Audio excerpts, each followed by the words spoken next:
సుమన్ టీవీలో మీ personal and business promotions కోసం కింది నెంబర్కి కాంటాక్ట్ చేయండి. 64 ఎమ్మెల్యే స్థానాల్లో ఈ కూటమి గెలుచుకొని వేరే పార్టీలకి కనీసం ప్రతిపక్ష హోదా కూడా కాకుండా ప్రజలు తీర్పిచ్చారు. ఆ తీర్పిచ్చిన నేపథ్యంలో ఏదైతే మన చంద్రబాబు నాయుడు గారు ముఖ్యమంత్రిగా ప్రమాణ స్వీకారం చేశారో ద్వారా ప్రత్యేకించి గ్రామ పంచాయతీల ద్వారానే కార్యక్రమాలు చేయాలని చెప్పి కూడా ఆయన ఒక నిర్ణయం తీసుకోవటం. మరి ఈ రోజు పంచాయతీరాజ్ శాఖ మంత్రిగా మన ఉప ముఖ్యమంత్రి పవన్ కళ్యాణ్ గారు బాధ్యతలు తీసుకున్న తర్వాత వాళ్ళిద్దరి సహకారంతో వాళ్ళిద్దరి స్ఫూర్తితోటి ఈ రోజు రాష్ట్ర వ్యాప్తంగా కూడా దాదాపు 14,000 గ్రామాల్లో ఒకే రోజు ఈ గ్రామ సభలు జరుగుతా ఉన్నాయి. ఇందాక కరెక్ట్ గా చెప్పినట్టుగా ఇది ఒక చరిత్ర, ఇది ఒక రెవల్యూషన్. ఒక రోజు ఇన్ని గ్రామాల్లో గ్రామ సభ జరగటం. నేను ఈ సభకు వచ్చే ముందు అక్కడ ఏదైతే మన స్టాల్స్ చూసాం, మొత్తం రకరకాల ఈ దీంట్లో ఉన్న స్టాల్స్, ఎన్నో ఇంట్రెస్టింగ్ విషయాలు ఆ స్టాల్స్ ద్వారా మనకు తెలుస్తా ఉన్నాయి. మరి ఇవన్నీ కూడా నేను ఒకటే మీకు కోరుతా ఉన్నాను. జిల్లా కలెక్టర్ గారు కూడా వచ్చారు కాబట్టి, స్థానిక సర్పంచ్ ఉన్నారు, వేదిక పైన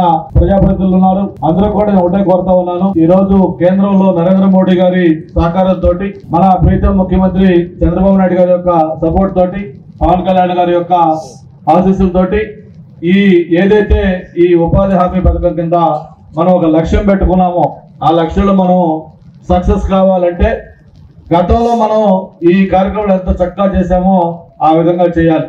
అంటే ఎందుకు నేను ఈ మాట చెప్తా ఉన్నానంటే, నేను కొన్ని గ్రామాల్లోకి వెళ్ళినప్పుడు వాళ్ళు పనులకి వెళ్తా ఉన్నారు. ప్రభుత్వం ఒక ఉద్దేశంతో ఈ పథకం ప్రవేశపెట్టింది. ఎందుకంటే గ్రామీణ ప్రాంతంలో ఎవరైతే ఉన్నారో వాళ్ళందరికీ ఉపాధి కల్పించాలి, వాళ్ళకి పనులు కల్పించాలి. కాబట్టి ఈ కార్యక్రమాలు ఆ రోజు ఏర్పాటు చేయడం జరిగింది.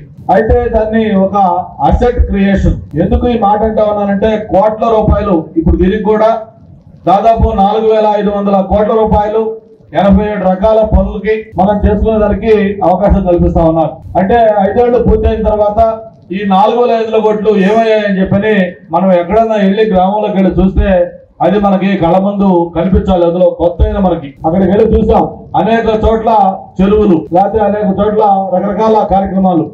ఇవన్నీ ఒక అసెట్ క్రియేషన్. ఇందాక కరెక్ట్ గా చెప్పినట్టుగా గ్రామాల్లో చెరువులు ఉంటాయి, కాలువలు ఉంటాయి, లేకపోతే బరిల్ గ్రౌండ్స్ ఉంటాయి, ఏదైతే చిన్న చిన్న రోడ్లు అవసరం ఉంటుంది, డ్రైనేజీలు ఉంటాయి.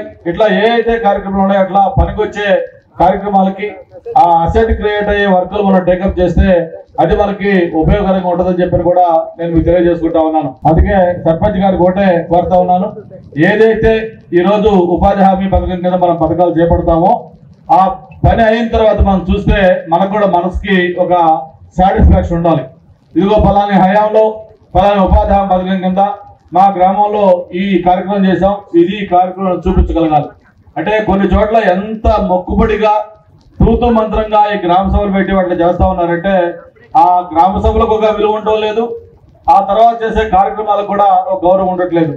ఒక చోట మట్టి తీసి ఇంకో చోట పోస్తారు, ఒకసారి మళ్ళీ అదే మట్టిని తీసి మళ్ళీ అక్కడి నుంచి ఇక్కడ కూడా కొన్ని చోట్ల చేస్తా ఉన్నారు. అంటే అలాంటి ఫార్స్ గా దీన్ని చేస్తా ఉన్నారు. అలా కాకుండా ఈరోజు ఒక సమర్థవంతమైన ప్రభుత్వం ఉంది, మంచి పటిష్టమైన జిల్లా యంత్రాంగం ఉంది. మన అందరం కూడా ఒక మంచి లక్ష్యంతో ఈ కార్యక్రమాన్ని పూర్తిగా మనం ఉపయోగించుకొని ఒక అసెట్ క్రియేషన్ చేసుకోవాలని చెప్పి కూడా మరొకసారి తెలియజేసుకుంటూ, గంభీరం పంచాయతీ ఈరోజు విశాఖపట్నం జిల్లాలో ఒక ప్రత్యేకమైన గుర్తింపు ఉంది మనకి. ఎందుకంటే ఇక్కడే మనకి ఒక నేషనల్ లెవెల్లో ఒక ప్రెస్టీజియస్ ఇన్స్టిట్యూట్ ఐఐఎం ఇక్కడే మనం స్టార్ట్ చేసుకున్నాం. ఆ రోజు రీఆర్గనైజేషన్ యాక్ట్ ప్రకారం మనకి మొత్తం 7 జాతీయ సంస్థలు, IIM, IIT, IISER, NIT, central university ఇవన్నీ వస్తే అందులో ఒకటి ఆ రోజు నేను ఎడ్యుకేషన్ మినిస్టర్గా విశాఖపట్నం కావాలని చెప్పని ప్రత్యేకంగా కోరుకొని అది కూడా ఈ గంభీర దగ్గర పెట్టాలని చెప్పని నిర్ణయం తీసుకుని దాన్ని ఇక్కడ మనం పెట్టడం జరిగింది. ఈ ప్రభుత్వంలో మనము పెట్టే ఫస్ట్ స్టెప్ ఇది, మొదటి ముందడుగు మనం వేస్తున్నాము. పంచాయతీలన్నీ కూడా వాళ్ళు స్వయంగా స్థిరంగా నిలబడాలి, వాళ్ళకు తగినట్టు ఆదాయం వాళ్ళు పెంచుకునే విధంగా వాళ్ళు పనితీరు ఉండాలి. అంతేకాకుండా గ్రామానికి అభివృద్ధి చెందాలి అనే ఉద్దేశంతో ఈ గ్రామ సభలు ఏర్పాటు చేస్తున్నాము. ఈ గ్రామ సభల్లో ప్రతి ఒక్క హౌస్ హోల్డ్, ఈ గ్రామంలో ఉన్న ప్రతి ఒక్క కుటుంబం యొక్క ఆర్థిక పరిస్థితి గురించి, వాళ్ళకు ప్రభుత్వం ద్వారా చేరాల్సిన స్కీమ్స్ గురించి, రేషన్ కార్డు కావచ్చు, లేకపోతే ఎన్టీఆర్ వైద్య సేవ కార్డు కావచ్చు, లేకపోతే మరుగుదొడ్లు కావచ్చు, ఎలక్ట్రిసిటీ కనెక్షన్ కావచ్చు, దీని గురించి మనం చర్చించుకోవాల్సిన అవసరం ఉంది. దీన్ని ఈ గ్రామ సభలో చర్చించాలి. మన గ్రామంలో ప్రతి ఒక్కరికి ఇవన్నీ ఉన్నాయా అనేది మనము చూసుకోవాలి. రాబోయే రోజుల్లో ఈ కుటుంబాలని మనము దృష్టిలో పెట్టుకొని ప్రయారిటీలో ఈ ఫ్యామిలీస్ అన్నింటికి కూడా మనము ప్రతి ఒక్క ప్రభుత్వ సహాయం అందాలని మనము ఈ సభలో మాట్లాడుకోవాలి. రెండోది, ఈ గ్రామంలో కావాల్సిన అభివృద్ధి, ఇప్పుడు సీసీ రోడ్స్ కావచ్చు, డ్రైన్స్ కావచ్చు, ప్రతి ఇంటికి పైప్ కనెక్షన్స్ కావచ్చు, ఇవన్నీ కూడా ఈ గ్రామ సభలో మనం చర్చించుకోవాలి. అదేవిధంగా కమ్యూనిటీ అసెట్స్, ఒక కమ్యూనిటీ హాల్ కావచ్చు, వాటర్ ట్యాంక్ కావచ్చు, శ్మశానం కావచ్చు, దానికి చుట్టూ బౌండరీ వాల్ గోడ కావచ్చు, ఇవన్నీ కూడా మనము ఈ గ్రామ సభలో చర్చించాల్సిన అవసరం ఉంది. మనకున్న ఆదాయం ఏంటి, ఇంకా ఆదాయం మనం ఎలా పెంచుకోగలము, గ్రాంట్స్ ద్వారా, ఫినాన్స్ కమిషన్ గ్రాంట్స్ ద్వారా వచ్చే ఆదాయం ఏంటి, ఇంటి పన్నుల ద్వారా వచ్చే ఆదాయం ఏంటి, ఈ ఆదాయాన్ని ఎటువంటి కార్యక్రమంలో మనము ప్రయారిటైజ్ చేసి దాంట్లో ముందు మనం ఈ సంవత్సరం మనం ఏం చేయబోతున్నాము, వచ్చే సంవత్సరం ఏం చేయబోతున్నాము అనేది గురించి కూడా ఈ గ్రామ సభలో చర్చించాలి. ఈ స్టేట్ గవర్నమెంట్ ఇచ్చే ఫైనాన్స్ మీద ఆధారపడి ఉంటాయి. వాళ్ళైతే జీతాలు కూడా ఇచ్చుకోలేని పరిస్థితిలో ఉన్నారు. మేము కళ్ళలో చూసాం, చాలా సర్పంచ్లు ఏడ్చేవారు వెళ్ళేటప్పుడు. ఇవన్నిటికీ స్వస్తి పలికి నేడు బంగారు ప్రభుత్వం, ప్రజల ప్రభుత్వం, ప్రజల చేత ఎన్నుకోబడిన ప్రభుత్వం, ప్రజా ప్రభుత్వం ఈ రోజు మన ముందుకు వచ్చింది. ఈ ప్రజా ప్రభుత్వం ద్వారా మనం అన్ని కార్యక్రమాలు చేసుకోవచ్చు, మన పంచాయతీని డెవలప్ చేసుకోవచ్చు.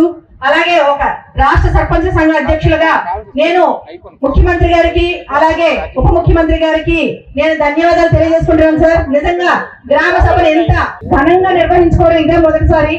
నేను అసలు 5 సంవత్సరాలు 3 సంవత్సరాలు 3 సంవత్సరాలు ఒక్కసారి కూడా నేను ఇంత ఘనంగా గ్రామ సభ చేయలేదు. కాబట్టి దీనికి నేను చాలా అదృష్టంగా భావిస్తున్నాను. ఈ ప్రభుత్వంలోని, ఈ కూటమి ప్రభుత్వంలో నేను సర్పంచ్ గా ఇప్పుడు ఉన్నాను కాబట్టి నిజంగా నా అదృష్టం. 14-15 ఆర్థిక సంఘ నిధులు కాక ఎస్ఎఫ్సి నుంచి, మన స్టేట్ ఫైనాన్స్ కార్పొరేషన్ నుంచి, అలాగే జల్ జీవన్ మిషన్ నిధులు, ఇలా చాలా నిధులు సుమారు 10,550 కోట్లు గత ప్రభుత్వం మింగేసింది. కానీ ఈ ప్రభుత్వం ద్వారా ఇప్పుడు మన ప్రభుత్వం, చంద్రబాబు నాయుడు గారి ప్రభుత్వం ద్వారా మేము ఆయన్ని ఎలక్షన్ ముందు మేము ఆయనకి మీటింగ్ పెట్టి ఆయన్ని మా గ్రామ పంచాయతీ సదస్సుకు మేము పిలవడం జరిగింది. రాష్ట్ర పంచాయతీ సదస్సుకి మీ యొక్క 16 న్యాయమైన డిమాండ్లు, ఇవేవి మీ సర్పంచ్ యొక్క సొంత డిమాండ్లు కావు. మీ పంచాయతీకి రాజ్యాంగబద్ధంగా, చట్టబద్ధంగా, న్యాయబద్ధంగా రావాల్సిన డిమాండ్ మీరు అడుగుతున్నారు. వీటన్నిటిని నేను నెరవేరుస్తానని ఆయన సభాముఖంగా మాట ఇచ్చారు. మాట ఇచ్చినట్టే లాస్ట్ మంగళవారం దాదాపుగా 1430 కోట్లని పంచాయతీలకు విడుదల చేశారు. ఆ ఘనత శ్రీ చంద్రబాబు నాయుడు గారికి, అలాగే ఉప ముఖ్యమంత్రి అయినటువంటి పవన్ కళ్యాణ్ గారికి దక్కుతుంది. అటువంటి ఘనత గల వ్యక్తి మాట ఇచ్చారంటే మరణ తెప్పడన్నట్టు మాట ఈయనకే వర్తిస్తుంది, ఇంకెవరికి వర్తించదు. ఇచ్చిన మాట ప్రకారం పంచాయతీల్ని మెరుగుపరచాలని చూస్తున్నారు. ఆయన పంచాయతీలకి బలోపేతం చేస్తున్నారు. ఎందుకంటే గాంధీ గారు కావాలన్న గ్రామ స్వరాజ్యం, ఆయన ఏమనేవారు ఎప్పుడు, గ్రామాలే దేశానికి పట్టుకొమ్మలని. అటువంటి గ్రామాలు బాగుంటేనే దేశాభివృద్ధి అని, రాష్ట్రాభివృద్ధి అని ముఖ్యమంత్రి గారు ఎప్పుడు ఆయన అదే మాట అంటుంటారు. ఆయన ఎప్పుడు పంచాయతీలు బలోపేతం చేస్తుంటారు, పంచాయతీలనే ఉన్నత స్థాయికి తీసుకెళ్లాలని మాట్లాడుతుంటారు. నేను ఆయన దగ్గర నుంచి చూశాను. ఆయన ప్రతిసారి ఆయన అదే మాట అంటుంటారు, పంచాయతీలు బాగుంటేనే రాష్ట్రం బాగుంటుంది అని. అటువంటి ఘనత గల వ్యక్తికి ఈ రోజు ఆయన ద్వారా ఈ పంచాయతీ, ఈ గ్రామ సభకు ఇచ్చేసే ప్రతి ఒక్కరికి పేరు పేరున ధన్యవాదాలు తెలియజేసుకుంటున్నాను.